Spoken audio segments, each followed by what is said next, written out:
সকল কৃষি ভাইদেরকে বজ্রপাতের সতর্কবাণী।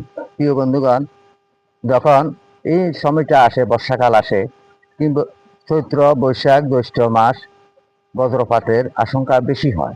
তাই অনেক স্কুল ছাত্রছাত্রী প্রাণ হারায়, অনেক পথচারী প্রাণ হারায়, অনেক কৃষক ভাইয়েরা প্রাণ হারায় অসাবধানতার কারণে।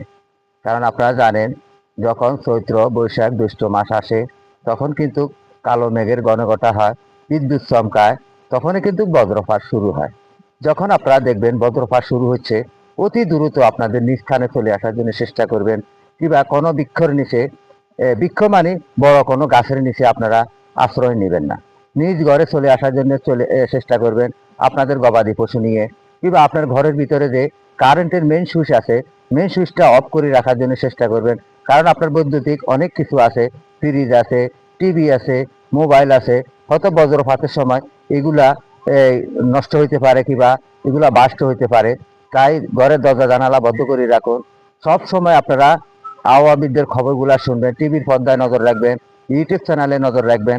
আর আমি তো আছি আপনাদের পাশে, কারণ আমি যখন এই টিভির পর্দা থেকে যখন আমি খবরগুলা শুনি, অবশ্যই আপনাদেরকে আমি মাঝে মাঝে কিছু সচেতনমূলক ভিডিও দিয়ে থাকি। আপনারা আমার ভিডিওগুলো দেখে থাকেন।